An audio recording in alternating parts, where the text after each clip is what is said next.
All right. Okay. So now we have the ability to ask the wide internet a question, and it does pretty well for most things, but there's still going to be a few specific things that it can't answer or it doesn't handle well.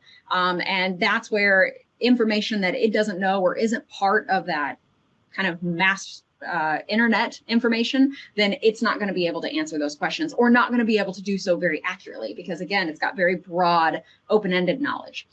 So that's where you add a vector store that is very specific, it's very kind of custom curated data. You're going to increase and improve the responses that are very specific to what you want to know.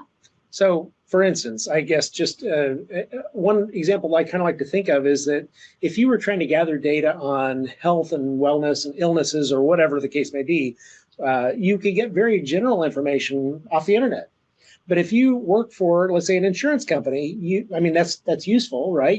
That's helpful information. But what you really want to know is what symptoms and what issues and doctor visits, or maybe mortality, heaven forbid, information with regard to people who are insured by your company. I mean, that's even more valuable, right? Right. And that's information that isn't publicly available. It isn't always out there. I mean, sometimes some of these things are, but for the best value, you have to tap that untapped wealth of information your company has about your specific relevant domain. Right, because there's a lot of data that companies, businesses, individual people have, and they rightfully want to protect that information as being highly valuable or highly sensitive, but then you can still utilize that information to do amazing things for the business and, for instance, in health and insurance, and help people along the way. But again, that high quality information you don't want to post to the public, but they can still be used and made available in certain aspects, certain ways. So now, before we jump into code, can I mention what our domain? Sure. It's always tough when you're doing a demo. You want something that has relevance, that's exciting, that's interesting. But you need something that's fairly real world, representative of things that most of us deal with, or many of us deal with in our daily work. So many of us work in financial services or insurance or industry or government or areas. I often think of the folks who handle like retirement accounts or investment accounts or anything like that. And many of these things are highly regulated. There are a lot of specific information, documentation, documents, rules, and things that go with this. And again, I mentioned I'm a pilot, and that's all, the rules that you live under are established by, in this case, in the U.S., the FAA, the Federal Aviation Administration. But there are similar organizations throughout the world that impose certain rules, restrictions, guidelines, as we might say, that are very useful and actually can wind up saving your life in many, many cases. So that was our domain we chose because, as you might imagine, the FAA, being a government agency, has a ton of documentation that as an aviator you're expected to know, to have access to review, to stay up and current on. So we imported a lot of that, and thanks to Jennifer's Neo4j chops, she was able to get all of that brought in to various PDFs that I just threw at her into a Neo4j vector store organized database, and that allows us to increase the fidelity of our queries dramatically, as you'll see in this example. So with that, I'll get out of the way and let Jennifer kind of take it from here, and then we'll come back and revisit and see some of the differences and some of the power that gives you as a developer. Yeah. All right. Come on, respond. Oh, yeah, escape the, yeah. I did that earlier. Yeah. Okay.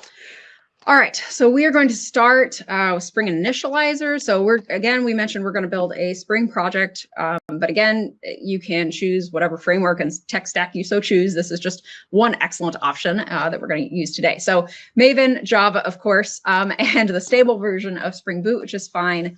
Do you have any specific? I usually go with the hecklers.com because none of my stuff works unless I use my domain. I'm kidding. No, yeah, you got it already. So yeah. Oh, okay.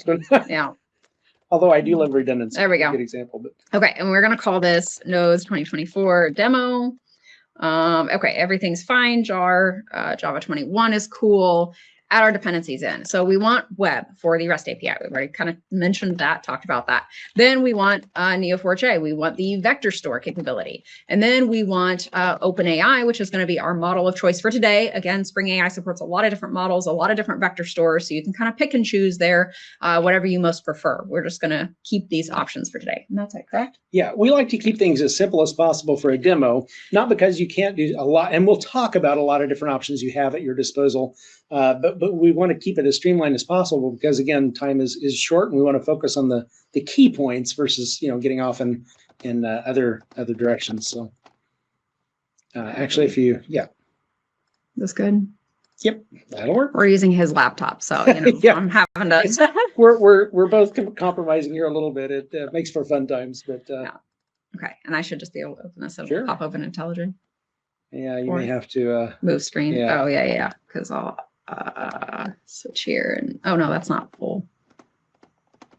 here. Let me grab the screen Okay. and move that over, and there you go. Perfect. Okay. I have Great. keystrokes defined as well, so just to keep things interesting. Okay, so I usually just like to go through the problem, make sure we've got everything. Plus, we need one extra dependency added here. So first of all, we've got our current Spring AI milestone release because it is not officially 1.0 GA. We're close. We're getting there. And so Java 21, the stable version of Spring Boot, which we defined or left as is. Our web dependency, our Spring AI Neo4j store. So this is our vector store. Starter, yes, yep. And then Spring OpenAI, sorry, for our model. Now we do also want to define one more dependency here, which is just to pull in not the starter, but just the Spring AI Neo4j vector store. And one of them does the configuration, and then the other one is going to provide the engine for all of that. So slightly different kind of background dependencies that are rolled up into those, but we need both. So with that, I do also want to add that normally you would tack on some application properties for database credentials connecting to the database, as well as a few other things for like the vector index and so on. We've set those as environment variables, which we'll cover a little bit more here in just a bit. So we're not defining them there, but if you're curious what all is getting defined in the background, samples of those are available in the GitHub repository. Without further ado, let's dive into our application. The first thing we want to define actually is a bean, which is going to kind of be like a bundled instance of stuff that we can access throughout the application. So in this case, we're going to do an embedding model. Yes, and it did generate part of it, but it's not quite there. The latest update of IntelliJ does pretty well at some things and then not so great at other things when it tries to think for you. So we want a new OpenAI embedding model and then new OpenAI API. Come on, there it is. And then because we set these as environment variables, we can pass in the system.get env, and then it's gonna. It tried. Yeah, it's close. Give it a good shot. Yeah, and then I'm gonna go ahead and tack on the actually, that should be a Spring AI, OpenAI, and then it's API key. Yeah, that's what it is. That's pretty close. And we did not name that property. That is a very long name for a property. So, okay. So, did you want to add anything? Well, I was going to say we're actually, as Jennifer mentioned, we're pulling in all kinds of properties. We're doing that from our environment, and we're not showing you that specifically because we have keys and stuff in there. But we'll also discuss better ways to address things and keep things more secure as we go as well. Okay. So now we need to add a controller so that we can access these endpoints and start kind of playing around with this stuff. So I'm going to create a new class. I'm just going to call it brag controller, and we're going to put a REST controller on top. And then we need to inject a few things in order for us to use. Oh, good. You have that shortcut defined too. That would have thrown me for a loop if I hadn't been able to do that. It's so handy. Right? The PRF. Shortcuts. Okay, so then we have chat model. No, we're not going to have time to do the chat model. The chat model. If you want to just skip that, that's fine. Okay, so I'm an optimist by nature, but even there are limits just based on the time frame. Okay, we always run out of time for some reason. Because it's great stuff, and we want to talk about it more. There's never enough time to cover everything. That's right. All right, so we are going to kind of build the client in here. And the reason we do that is because Spring Boot automatically, or Spring AI automatically creates a builder for injection, and you can configure that to have different advisors that apply throughout. We're not going to have time to address that either. That's certainly beyond the scope of this talk, but we have other talks that we give, Jennifer and or I separately as well as together, that we address some of that as well. So suffice it to say, if you're interested in more information, we'll happily discuss that later. Yeah. Okay, so the first thing, we want to create one endpoint. Now, the first endpoint I want to do is a /query endpoint, which is just going to call the LLM. So it's not going to do RAG. It's not going to go against our vector store. It's just going to directly call OpenAI and say, here's the question. What answer can you provide for it? So we're going to do a public, and we want to return a string, and we're going to call this query. And we're going to pass in a request parameter because we want to pass in the message or the question that the user is asking. String, we're going to call this message. And then we can do a return client close dot prompt, and then dot user. We're going to pass in the message. Yep, message.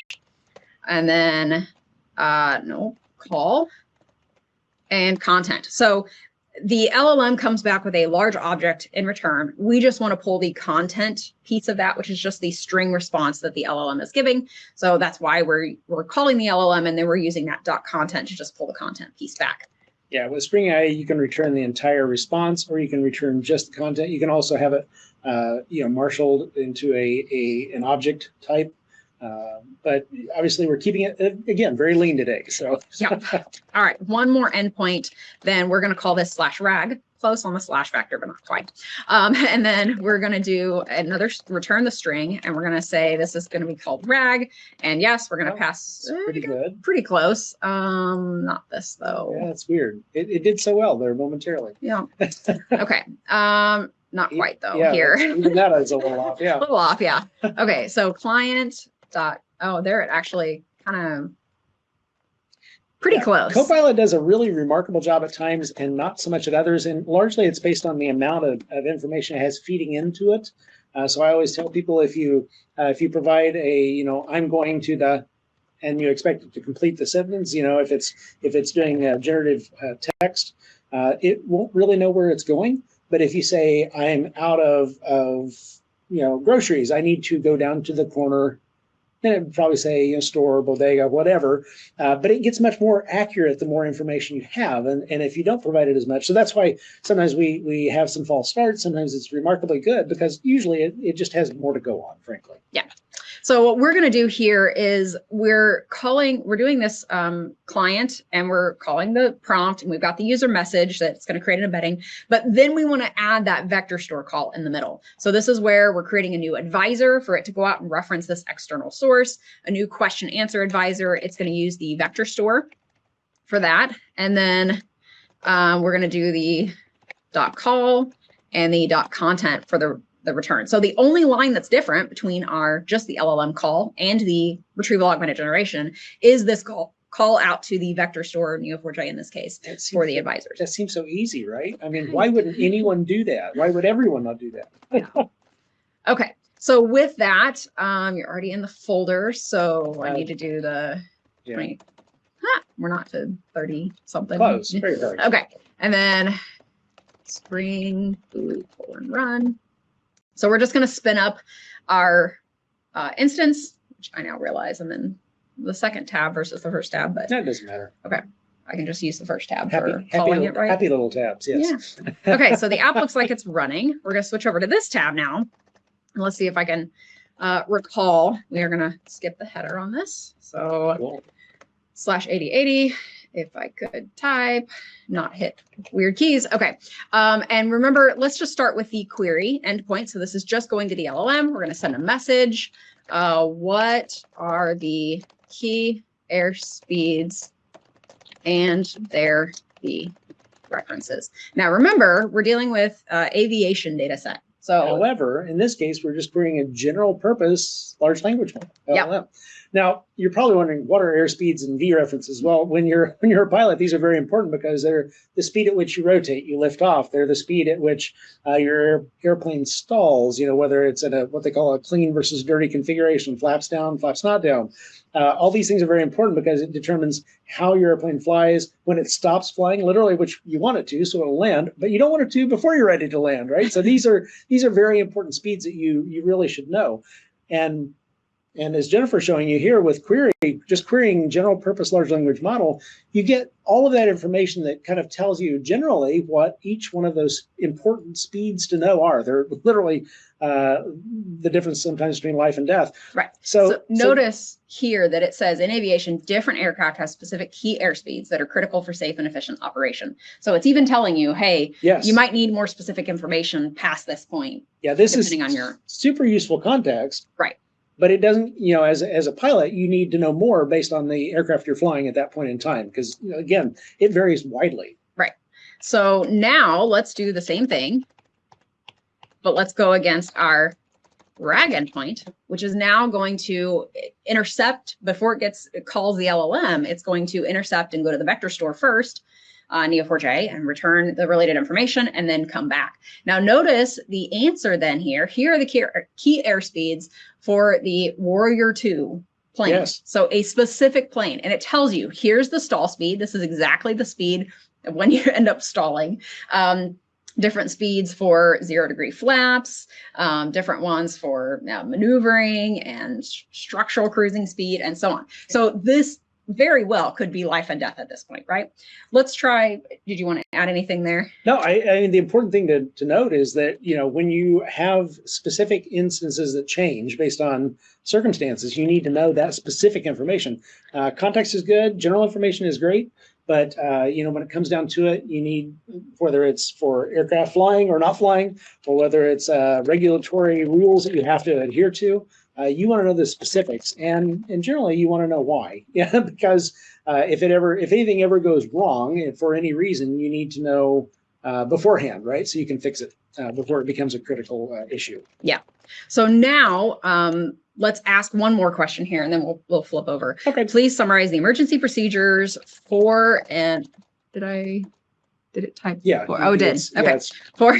Yeah, it wrapped the line on me for an engine out scenario. Okay. So yes, that's sure. Good. Okay. And it's /query. So again, we're just going to ask the LLM, what do you do when you have an engine out scenario? Which is kind of a big deal, right? Very well could be. So again, let's look here. It says, typically referring to the situation where one engine fails. General summary of emergency procedures. So maintain control, adjust power, declare an emergency, land safely, hopefully, right? Now let's do the same thing, but query our /RAG endpoint. So again, going against our vector store, against Neo4j, to seeing what specific information it can find, hopefully for the Piper Warrior plane. And there we go. Yes, and it will say, for the Piper Warrior 2, the emergency procedures are as follows. Engine loss during takeoff, here's what you do. Engine loss in flight, you switch the fuel, turn on carburetor, power off landing, and so on there. So very specific individual instructions. You can imagine if you're going through a scenario like this, you really want to know exactly what you need to do in order to land safely. Yes, and hopefully you're not necessarily querying an LLM, but this is important stuff. You have to study this, you have to internalize it, so you know this beforehand, but it helps you get that specific knowledge very quickly and easily. So yep. I'm going to swap spots with you. We've done the coding part. Again, keeping this pretty lean. Let's deploy. Now, before I go any further, I'm going to go ahead and start the deployment because, again, time is limited. And let's see. So I need to make sure I've got my right key combinations here since it's not my keyboard. It is my laptop, not my keyboard. So we're both off balance here. So what I want to do is go to I have a deployment script, and again, this will vary based on, that all looks good. This will vary based on how you want to deploy something. So again, in this case, this is just one example of many. So let's see, this is, there we go. And I'm going to deploy this to our cloud environment. And while this is running, I'll give you a quick tour of this. But of course, all I'm doing is setting a few environment variables, and then I'm going to go ahead and deploy this, in this case, to Azure Container Apps. I am passing some environment variables, and I'll mention this as we go into a little bit more depth. But typically, for best practices, for a good security hygiene, you want to provide certain configurable options via parameters, or you can, but you don't want any secrets shown. Now, I'm using a shortcut again for in the interest of time, but when it comes to secrets, you want to maintain those encrypted at rest, and you want to fully encrypt that pipeline and keep things secure. You want to have a managed identity so that your application has its own credentials to get just that, and nothing else, and no one else can get those particular secrets. Again, short-circuited a little bit of that just due to time today. However, let's see. So I actually don't have. Oh, we didn't build. That's the other thing. So mavenw clean package, and I will go on and start the. Well, I'll go ahead and build this, and then we'll go back to this while I start the deployment again. Hopefully this will work since I'm actually building the app first. That's always useful. Again, there are many ways you can deploy this. We're choosing a particular one that I really like, which is allowing ACA to go ahead and build that container, the image, and deploy the container around it for you. So let's run that, and I will bop back over here. And that looks like it's, let's make sure this starts. Look at that. It seems to be going okay. So let's go ahead on back here. I already have one running if we need to go to that, but sure, why not? So let's deploy. Some considerations for taking an application to production. Notice I list security first. It's of utmost importance. That's why. Everything else fails if you don't have security in place. However, I'm going to go ahead and address the others and see if you notice anything in particular, so stay tuned. So when you're looking at a target, a deployment target, obviously your security posture, your risk profile varies a lot. If you're deploying behind the firewall and it's only you're giving access to a small single group, and you're limiting by IP range, et cetera, et cetera. So if you open that up and deploy it to a public cloud, that changes your risk attack surface a little bit. However, what that does give you is more flexibility. It also, in many cases, gives you more tools at your disposal to secure things. And of course, when you're talking about a public cloud, you have a wide range of platform options, from a fully developed platform to 100% DIY. So you can just get all the ingredients, or you can have the pre-assembled cake, if you will, in many cases. That also changes, or you want options, you want to configure options for accessibility and performance, whether you have deployed to a particular region or multiple regions. You have redundancy and replicas across regions, whether you choose to do JVM versus native application deployment. You'll want scaling options, certainly automatic scaling, but you also want some manual levers to pull if you want to.